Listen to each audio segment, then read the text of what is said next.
हाय, कैसे हो प्यारे बच्चे। मैं शैलेंद्र चौधरी, साइंस टीचर, श्री दान कुंवर इंटर कॉलेज, आंवलखेड़ा, आगरा। छात्रों, आज हम आपको कक्षा 12 की फिजिक्स के अध्याय 1 विद्युत आवेश तथा विद्युत क्षेत्र का अध्ययन कराएंगे। इस अध्याय का पहला टॉपिक है आप विद्युत आवेश। जब किसी वस्तु पर इलेक्ट्रॉन का स्थानांतरण होता है तो उस वस्तु पर आवेश आ जाता है। स्थानांतरण से तात्पर्य है कि इलेक्ट्रॉन वस्तु पर आए या वस्तु से जाएं, या अर्थात कह सकते हैं या तो वस्तु इलेक्ट्रॉन ग्रहण करे अर्थात वस्तु इलेक्ट्रॉन त्यागे, इसे बोल सकते हैं स्थानांतरण। जब किसी वस्तु पर इलेक्ट्रॉन आए अथवा इलेक्ट्रॉन जाए तो उस वस्तु पर आवेश आ जाता है। आवेश दो प्रकार का होता है, नंबर 1 धनावेश और नंबर 2 ऋण आवेश। आइए अब हम समझते हैं धनावेश क्या होता है। जब कोई वस्तु इलेक्ट्रॉन त्यागती है तो उस वस्तु पर धन आवेश आ जाता है। अर्थात ये कहें कि यदि किसी वस्तु पर इलेक्ट्रॉन की कमी है तो उस पर धन आवेश होता है। कमी है कैसे समझेंगे, इसको समझने से पहले हमें ऋण आवेश भी समझना पड़ेगा। इसके बाद आता है ऋण आवेश। ऋण आवेश समझें पहले। तो ऋण आवेश क्या होता है, जब कोई वस्तु इलेक्ट्रॉन ग्रहण करती है, समझना, जब कोई वस्तु अगर इलेक्ट्रॉन त्यागे तो धनावेश, अगर इलेक्ट्रॉन ग्रहण करे तो ऋण आवेश आ जाता है, समझना। या दूसरे शब्दों में कहते हैं जब किसी वस्तु पर इलेक्ट्रॉन की अधिकता होती है तो उस पर ऋण आवेश होता है। अब इसको हम समझने के लिए इस तरह से समझ सकते हैं, जैसे Na और Cl। Na का जो परमाणु क्रमांक होता है वो 11 और Cl का जो परमाणु क्रमांक होता है वो 17। तो Na के जो 2, 8, 1 और Cl का बनता है 2, 8, 7। अब देखेंगे कि इसको अपना Na को अपनी कक्षा पूर्ण करने के लिए क्योंकि तीसरी कक्षा है और तीसरी कक्षा को पूर्ण करने के लिए तीसरी कक्षा में कम से कम 8 इलेक्ट्रॉन होने चाहिए। इसलिए इसके पास कितने इलेक्ट्रॉन है? 1। कितने इलेक्ट्रॉन चाहिए? 7। ऐसे ही Cl की अगर हम बात करें तो Cl की अंतिम कक्षा में कितने इलेक्ट्रॉन हैं? 7 हैं। और अंतिम कक्षा में कितने इलेक्ट्रॉन होते हैं? अंतिम कक्षा में 8। तो 8, 7 उसके पास है ही, कितने इलेक्ट्रॉन की कमी है? 1। यानी इसके पास तो इलेक्ट्रॉन है, अधिकता में है, इसके पास इलेक्ट्रॉन की कमी है। क्योंकि अगर जो दोनों साझा करेंगे तो Cl ऐसा तो है नहीं कि Cl 7 इलेक्ट्रॉन इसको दे दे। साझा जब होगा तो Na एक अपना इलेक्ट्रॉन Cl को त्यागेगा, इसलिए Na पर कैसा आवेश आ जाएगा? धन का, और Cl पे माइनस का आवेश आ जाएगा। समझ लेना, जब कोई वस्तु इलेक्ट्रॉन ग्रहण करती है अर्थात वस्तु पर इलेक्ट्रॉन की अधिकता होती है तो उस वस्तु पर सदैव ऋण आवेश होता है। समझ ली, जैसे यदि कोई वस्तु n इलेक्ट्रॉन त्यागती है अथवा ग्रहण करती है तो उस वस्तु पर आवेश को हमेशा Q से प्रदर्शित करते हैं। केवल इलेक्ट्रॉन के आवेश को हम E से प्रदर्शित करते हैं। इलेक्ट्रॉन का आवेश E से, बाकी सबका आवेश हम Q से प्रदर्शित करते हैं, क्योंकि आवेश की खोज कूलाम ने की थी, इसलिए आवेश का मात्रक भी कूलाम है। अगर हमें किसी वस्तु पर आवेश निकालना है तो आवेश Q बराबर फॉर्मूला है Q बराबर N इंटू ई, जहाँ ई को बोलते हैं इलेक्ट्रॉन का आवेश। फिर बार बार समझ लीजिए, इलेक्ट्रॉन के आवेश को हम स्पेशली ई से प्रदर्शित करते हैं और इसका मान निश्चित होता है 1.6 गुणा 10⁻⁻19 कूलम। आवेश दो प्रकार के बताए थे मैंने तुमको, नंबर 1 धन आवेश, नंबर 2 ऋण आवेश। तो इसीलिए ध्यान रखना इलेक्ट्रॉन पर ऋण आवेश होता है। आवेश को Q से प्रदर्शित करते हैं, इसका मात्रक कूलाम है और इसका विमीय सूत्र ध्यान रखना, विशेषकर इसका विमीय सूत्र 8 है, क्योंकि हम आगे जब भी कोई विमीय सूत्र निकालेंगे तो इसके विमीय सूत्र की हमको आवश्यकता होगी। एक नोट है, इम्पोर्टेंट नोट है, अक्सर पूछ लेते हैं कि समान प्रकृति के आवेशों के मध्य प्रतिकर्षण बल एवं विपरीत प्रकृति के आवेशों के मध्य आकर्षण बल लगता है। समान प्रकृति का मतलब है ऐसे दो आवेश जिनकी प्रकृति समान, यानी एक ही प्रकृति धन धन के हों या ऋण ऋण के हों, तो वो उन्हें कहेंगे हम समान प्रकृति के आवेश।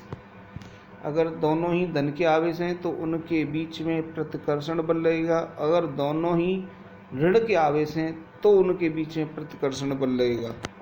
एवं विपरीत प्रकृति के आवेश, विपरीत प्रकृति का आवेश का मतलब है एक धन का आवेश हो दूसरा ऋण आवेश हो, तो उनके मध्य सदैव और सदैव आकर्षण बल लगेगा। अब आता है आवेश संरक्षण का सिद्धांत। आवेश को न तो उत्पन्न किया जा सकता है और न ही नष्ट किया जा सकता है। आवेश को एक वस्तु से दूसरी वस्तु पर स्थानांतरित किया जा सकता है। समझ लेना, आवेश को जैसे हमने 9th में पढ़ा है ऊर्जा संरक्षण का सिद्धांत, सेम उसी प्रकार है आवेश संरक्षण का सिद्धांत। आवेश को न तो उत्पन्न किया जा सकता है और न ही नष्ट किया जा सकता है। आवेश को एक वस्तु से दूसरी वस्तु पर स्थानांतरण किया जा सकता है। आइए हम आगे बढ़ते हैं।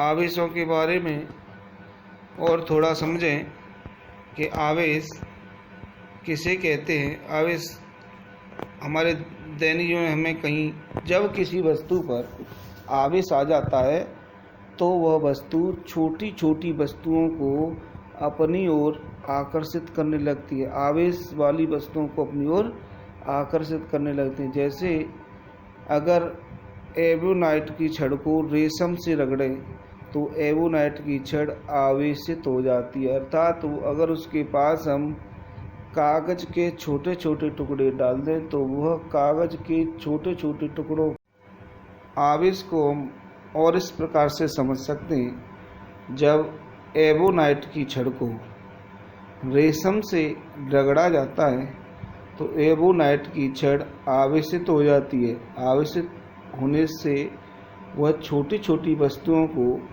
अपनी ओर आकर्षित करने लगती है। तो आवेश, जब कोई वस्तु आवेशित हो जाती है तो वह छोटी वस्तुओं को अपनी ओर आकर्षित करने लगती है। दूसरे रूप में बहुत सरल उदाहरण ये है कि जब हम कंघी को अपने बालों से रगड़ते हैं और जब उसको कागज़ के छोटे छोटे टुकड़ों के पास लेके जाएं तो वह कागज़ के टुकड़ों को अपनी ओर आकर्षित कर लेती है, अर्थात कंघी पर आवेश आ जाता है, तब भी वह कागज़ के टुकड़ों को अपनी ओर आकर्षित करती है। आइए हम अब बढ़ते हैं इस सूत्र से संबंधित आंकिक प्रश्न पर। ये हैं कि जब किसी वस्तु पर 10 इलेक्ट्रॉन की अधिकता है तो उस वस्तु पर कितना आवेश होगा और आवेश की प्रकृति भी बताइए। तो इलेक्ट्रॉन कितने की अधिकता है? n। तो इलेक्ट्रॉन की संख्या को हम n से प्रदर्शित करते हैं, n बराबर 10। आवेश निकालना है। आवेश को हम क्यू से किससे प्रदर्शित करते हैं? क्यू से। तो क्यू बराबर क्वेश्चन मार्क। वस्तु पर आवेश क्यू बराबर एन ई, अभी बताया था फॉर्मूला। एन का मान 10 और ई का मान निश्चित होता है 1.6 गुणा 10 की घात -19। अब दोनों का मल्टीप्लाई करेंगे। मल्टीप्लाई क्या करें? 10 की पावर कितनी होगी? 10 की पावर होगी 1। बताएं हम, 10 की पावर कितनी होगी? 1। और 10 की पावर 19 -19, दोनों मिलकर के कितनी? -1 और -19 अर्थात -18, यानी 1.6 गुणा 10 की घात -18 कूलम आवेश होगा। अब बात करें कैसा आवेश होगा, क्योंकि इलेक्ट्रॉन की वस्तु पर क्या है? अधिकता है। वस्तु पर जब इलेक्ट्रॉन की अधिकता होती है तो कैसा आवेश होता है? ऋण आवेश। अब दूसरा उदाहरण समझते हैं हम। ये इम्पोर्टेंट है, ये अक्सर कई बार पूछा भी गया है बोर्ड परीक्षाओं में। देखते हैं, बोर्ड परीक्षा ऑब्जेक्ट में भी पूछ लिया गया है। एक वस्तु पर एक कूलम आवेश में कितने इलेक्ट्रॉन होंगे? इलेक्ट्रॉन की संख्या बताइए। तो Q बराबर कितना है? एक कूलम आवेश है, इलेक्ट्रॉन की संख्या पूछे अर्थात N का मान निकालना है। E का मान हम जानते हैं, E का मान होता है 1.6 गुणा 10 की घात -19। तो N का मान निकालें, Q बराबर N ही होता है। N का मान निकालें तो Q अटे E, और Q का मान 1 और E का मान 1.6 गुणा 10 की घात -19। 10 की घात -19 को जब ऊपर लेके जाएंगे तो घात का चिन्ह बदल जाएगा, यानी घात किसकी है? माइनस की है, तो किसकी हो जाएगी? प्लस की, यानी 10 की घात 19। अच्छा, 10 की घात 19 घात प्लस की, इसमें से एक घात कम कर दें अर्थात घात 18 कर दें तो एक के आगे जीरो नहीं है 10 हो सकता है। 10 गुणा 10 की घात 18 बटे 1.6। अच्छा, नीचे से जब दशमलव हटाएंगे, यहाँ 1.6 का दशमलव हटाएंगे तो एक जीरो ऊपर बढ़ जाएगी, अर्थात ऊपर हो जाएगा 100 और नीचे हो जाएगा 16। 100 बटे 16 गुणा 10 की घात 18। जब 16 का भाग 100 में देंगे तो हमारा आंसर आता है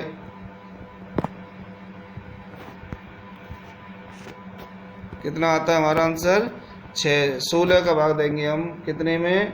16 का भाग देना है हमको 100 में। ठीक है, तो आंसर कितना आएगा? 6.25 गुणा 10 की घात 18।